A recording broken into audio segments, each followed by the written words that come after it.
అందరికీ నమస్కారం. నేను మీ దేవి. శాడిస్టు మొగుడు 29వ భాగం. రచయిత వనజ గారు. చీర కొంగుతో ముఖం తుడుచుకుంటూ అయిపోయింది మను అని క్యారియర్ బయటికి తెచ్చి వెళ్దామా అంది జానకి. అమ్మో ఇంత క్యారీనా? ఎవరికొదినా? అవి సరికేనా? డౌట్గా అడిగింది మానసి. అంటూ తన హ్యాండ్ బ్యాగ్ తీసుకొని క్యారీని చేతిలో తీసుకుంది జానకి. వదినా, నువ్వు ఇంత కష్టపడి చేశావు. అవి సార్ అసలు తింటారా? కాదు, టచ్ అయినా చేస్తారా?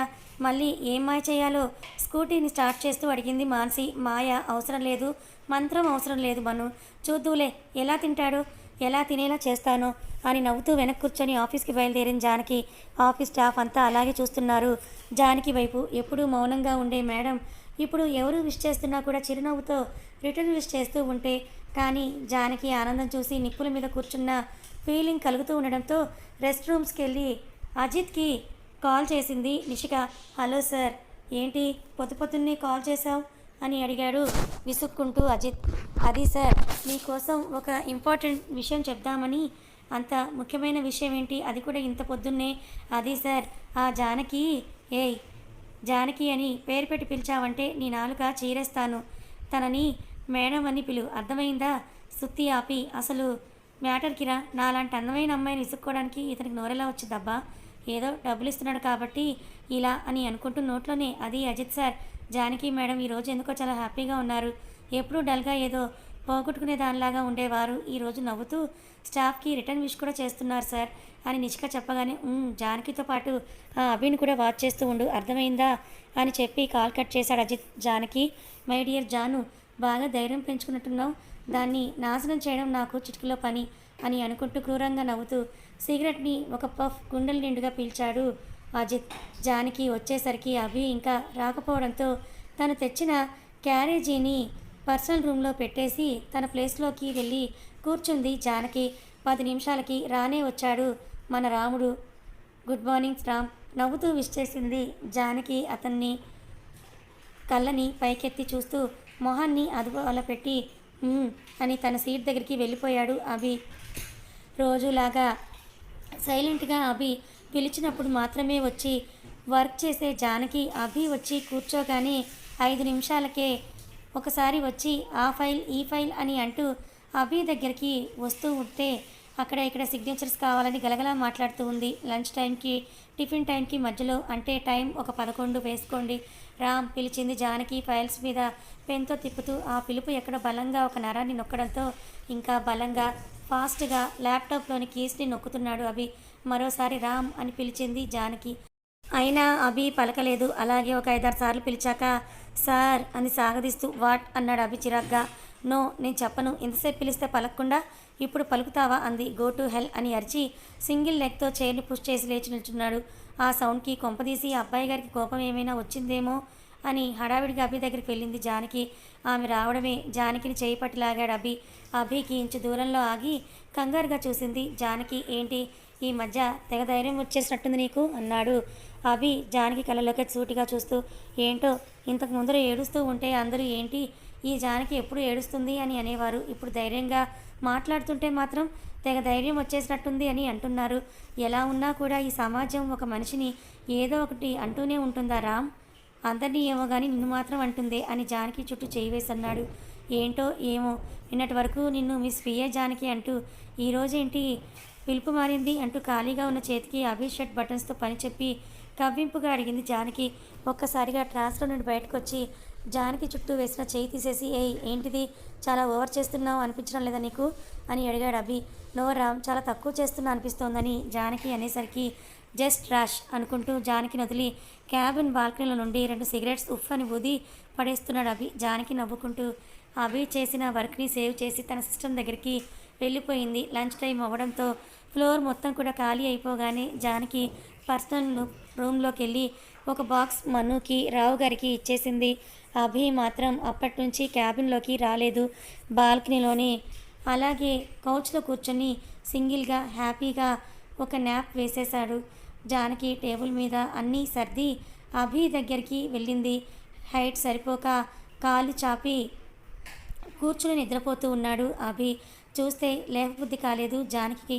పాపం రాత్రి నిద్రపోలేదేమో అని అనుకుంటూ అభి ఫేస్ని చూస్తేనే అర్థమవుతోంది. కానీ లంచ్ టైం తినాలి కాబట్టి మెల్లిగా పక్కకెళ్ళి అభి అని పిలిచింది. ఒకసారి కాదు 4-5 సార్లు పిలిచింది కానీ అభికి వినపడలేదు. పక్కన పాట్లో నుండి షో ప్లాంట్స్ ఒక కొమ్మ తుంచి అభి చెంపని రాసింది జానకి. ఏదో గిలిగింతైనట్టుగా అనిపిస్తూ ఉంటే అటువైపు ఉన్న ఫేస్ ఇటువైపు తిప్పి పడుకున్నాడు అభి.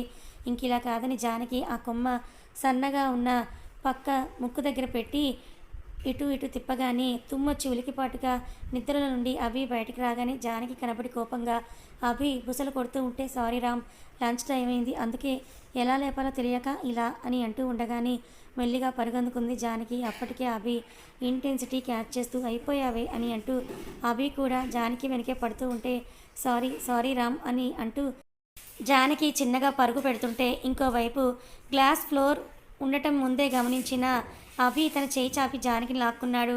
కానీ బ్యాలెన్స్ తప్పి వెనక ఉయ్యాలో పడిపోయాడు. ఇద్దరు అభిముఖంగా ఉన్న అభి పొట్ట జానకి బంప్కి తగులుతూ అనగా క్షణంలో సైడ్కి తిప్పి అలాగే ఉయ్యాలో కూర్చుండిపోయాడు అభి. జానకి చుట్టూ అభి చెయ్యి అతని చేతులన్నీ అల్లుకుంటూ ఆమె చేతులు కళ్ళు మూసుకొని అభి భుజం మీదకి వెనక్కి బెండ్ అయిపోయింది జానకి. అభి కూడా పక్కకు తిరిగేసరికి జానకి మెడగుంపుల్లో అతని పెదవులు చేరాయి. కొంతకాలం వారిని చూసి అక్కడే అలాగే స్ట్రక్ అయిపోయింది. ఎప్పటికో ఊహాలోకల నుండి బయటకు వచ్చిన ఇద్దరు ఒకరినొకరు చూసుకోలేక లేస్తే జానకి మళ్ళీ అటువైపు అడుగులు వేస్తుంటే ధైర్యం వచ్చింది. సరే కళ్ళు దొబ్బాయా అని జానకిని 2 చేతులతో పట్టి ఇటువైపు అని చెప్పి క్యాబిన్ లోపలికి వెళ్ళిపోయాడు. అంటూ మూతి తిప్పి అభి వెనక వెళ్ళిన జానకి ఏదో వెతుకుతూ కనిపించాడు అభి. చొరవగా అభిని లాక్కెళ్ళి డైనింగ్ టేబుల్ మీద కూర్చోబెట్టి బలవంతంగా ప్లేట్లో బిర్యానీ వడ్డించింది జానకి. ఏంటే తింటానని ఎక్స్పెక్ట్ చేస్తున్నావా? అసలు టచ్ కూడా చేయను, నాకు వర్క్ ఉంది వదులు అన్నాడు అభి చిరాగ్గా. ఓ ఏం వర్క్ సార్? లాకర్లో ఉన్న ఫైల్ తీసి కోట్ చేయడమే కదా? కోపంగా అవును అని అన్నాడు. అయితే లాకర్ ఓపెన్ చేయాలి అంటే కీ ఉండాలి కదా రామ్ అని అంది జానకి. ఉందిగా అంటూ డౌట్గా చూశాడు అభి తన చేతిలో ఉన్న కీని తిప్పి చూపిస్తూ. ఇది లేకపోతే లాకర్ ఓపెన్ అవ్వదు, అప్పుడు ఫైల్ కాదు కదా, ఇంకెలా కోట్ చేస్తారని జానకి అడుగుతూ ఉంటే అభి ఆ కీ అందుకోవడానికి ట్రై చేస్తాడు. కానీ జానకి వెంటనే దాన్ని బ్లౌజ్ లోపల పెట్టేసుకుంటుంది. జానకి గుండెల మీద వరకు తెచ్చిన చేతిని వెనక్కి తీసేసి మర్యాదగా ఇవ్వు అన్నాడు అభి. ఇస్తాను రామ్, అయితే ఇవ్వు అన్నాడు అభి. ఇప్పుడు కాదు, ముందు భోజనం కంప్లీట్ చేయి, అప్పుడు ఇస్తాను అని అంటూ ఒక చేయి బంప్ మీద వేసుకొని ఇంకో చేయి నడుము మీద పెట్టుకున్నది జానకి. అభి ఉడుక్కుంటూ కోపంగా చూస్తున్నాడు జానకి వైపు. అయినా అసలు ఫరక్ పడనట్టుగా ఉంది మన జానకి బేబీ. టైం లేదు, మర్యాదకి ఇవ్వు, ఇంకో 2 అవర్స్లో వర్క్ కంప్లీట్ చేయాలని అభి అంటుంటే, ఇంకో 2 అవర్స్ కాదు రామ్, ఇంకా 2 అవర్స్ ఉంది. ఈలోపు నువ్వు తిని రెస్ట్ తీసుకొని తీరిగ్గా చేసినా ఇంకా మస్తు టైం మిగులుతుంది. కాబట్టి శుభ్రంగా తినేసి అలా కాసేపు పడుకో.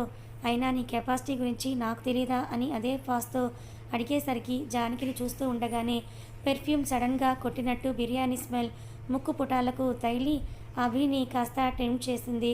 జానకి భోజనం మీద మూసిన ప్లేట్ని పక్కకి జరిపి, అసలు అభి సరిగ్గా భోజనం చేసి కొన్ని రోజులు కాదు నెలలే అవడంతో ఒకవైపు బిర్యానీ స్మెల్కి ఒక పట్టు పట్టాలనిపిస్తున్నా ఇంకోవైపు మొండిగా అలాగే నిల్చున్నాడు. రామ్, బిర్యానీ వద్దా? బిర్యానీ వద్దకపోతే చెప్పు, లాకర్కి కూడా ఇచ్చేదే లేదు అని ఆయన జానకి బ్లౌజ్ దగ్గర గట్టిగా పట్టుకోవడంతో పైకి మాత్రం జానకిని తిట్టుకుంటూ వెళ్ళి హ్యాండ్ వాష్ చేసుకుని వచ్చి కూర్చున్నాడు. ఏంటి రామ్, నన్ను సైడ్ చేయాలని ఈ బిర్యానీలో ఏమైనా కలిపావా? అలా కలిపే పని అయితే ముందు నేనే తింటానులే రామ్ అంటూ మినీ ఫ్రిడ్జ్ నుంచి బాటిల్ తీసి ఇచ్చింది అతనికి. మెల్లిగా 2 ముద్దలు తిన్నా. ఆ తర్వాత బిర్యానీ టేస్ట్కి ఇంప్రెస్ అవుతూ నార్మల్గా ఫాస్ట్గా తినడం స్టార్ట్ చేశాడు అభి. రామ్, కర్రీ ఇదిగో, మళ్ళీ నువ్వు నేను చేస్తుంటే తిన్నాడు అని ఓ డప్పు కొట్టుకోకు, నువ్వు కీ దాచిపెట్టావు కాబట్టి తింటున్నా అంటూ కర్రీ కలుపుకొని తింటున్నాడు నవ్వుకుంటూ. అని తలూపింది జానకి. రామ్, లెగ్ పీస్, ఇది కూడా నువ్వు కీ దాచిపెట్టావని మాత్రమే. ఓకే, మరి ఈ చిల్లీ చికెన్ కొన్ని పీసెస్ విత్ ఆనియన్ పీసెస్ అంటూ వేలు పెట్టి చూపించి ఓవర్ చేయకు, ఇవన్నీ నేను తింటుంది కేవలం నువ్వు లాకర్కి దాచేసావు కాబట్టే అంటూ వాటర్ని తాగుతూ అన్నాడు అభి. ఫైనల్గా రైతా అని జానకి అడగటంతో, అది లేకపోతే బిర్యానీ తిన్న ఫీలింగే ఉండదబ్బా అని అంటూ మళ్ళీ ఇది కేవలం అని అనబోతున్న అభి మాటలు ఆపేసి, నేను లాకర్కి ఇవ్వనని తింటున్నావు అంతే కదా అని జానకి అనేసరికి ఎస్ అంటూ హ్యాండ్ వాష్ చేసుకొని వచ్చి పైకి లేచాడు అభి. రామ్, ఇంకొంచెం అని జానకి అనేలోపు, మొత్తం నీ ముందు నేనే తినేస్తే నాకు దిష్టి తగులుతుంది, నువ్వు కానిచ్చేయి అంటూ వెళ్ళి తన సీట్లో కూర్చున్నాడు. బిర్యానీలో ఎరేసిన మసాలా దినుసులు, కండలేని ఎముకలు మాత్రమే టేబుల్ మీద దర్శనమిస్తుంటే తల విదిలించి అవన్నీ క్లీన్ చేయడానికి పూనుకుంది జానకి. అంటే ఈ గ్యాప్లో జానకికి ఇచ్చేసిందిలేండి అభికి. పాపం తనకు కూడా మిగల్చకుండా మొత్తం తినేశాడు కదా, అందుకని చైర్లో కూర్చొని టేబుల్ మీద ఉన్న ల్యాప్టాప్లో అక్షరాలు గుర్తుపట్టడానికి తెగ ట్రై చేస్తున్నాడు అభిబాబు. ఒక పాత అలవాటే, కడుపు నిండా తింటే అది కూడా మధ్యాహ్నం ఈజీగా కళ్ళు మూసుకుపోయి నిద్రపోవడం మహా కామన్ కాబట్టి అభి సిచ్యువేషన్ కూడా అంతే. అసలే బాబు పొట్ట నింపుకొని చాలా రోజురాయే కంతల మీద ట్యాప్ చేసుకుంటున్నాడు. అయినా నిద్ర ఐ విల్ కమ్ అంటోంది. ఇంకా చేసేదేం లేక ఎలా పడుకున్నాడో తనకు కూడా గుర్తు లేకుండా పడుకుంటూ పోయాడు అభి. ఎంతసేపటికి జానకి అభి నుండి సౌండ్ రాకపోవడంతో వెనక్కి చూస్తే ఇంకేముంది, శుభ్రంగా ఒక చేయి ల్యాప్టాప్ మీద ఉంది, ఇంకో చేయి హెడ్కి సపోర్ట్ ఇస్తూ బజ్జున్నాడు అభిరామ్ బుజ్జులు. ఒకసారి అభి వైపు చూసి మళ్ళీ అన్నీ సర్దేసి తన కోసం ఆరెంజ్ జ్యూస్ తెచ్చుకొని అభి పక్కన చైర్లో కూర్చుంది జానకి.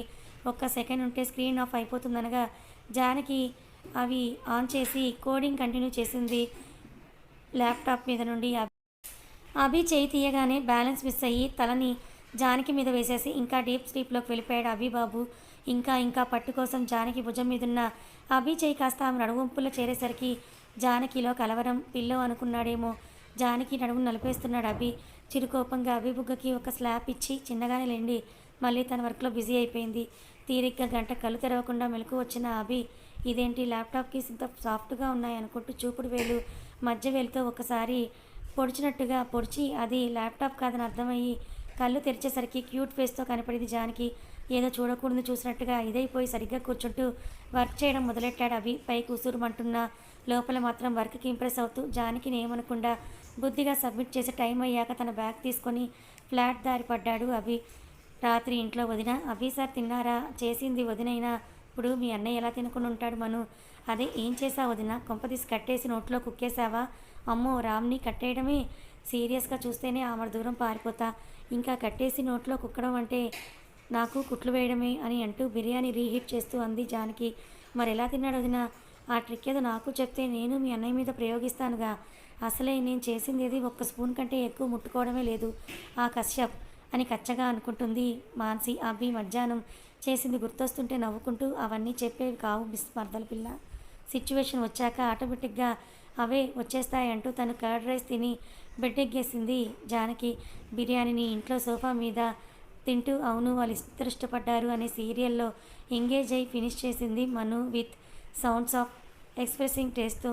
శుభ్రంగా తిన్న అభికి నైట్ కూడా ఆకలి అవ్వకపోతుంటే టెట్రా ప్యాక్ నుండి ఒక గ్లాస్ తీసుకొని జ్యూస్ ఖాళీ చేసి 2 సిగార్లు ఉఫ్ఫని ఊదేసి ఒక పెగ్ని గొంతులో పోసుకొని బెడ్కి అడ్డదిడ్డం పడిపోయాడు మన అభి బాబు.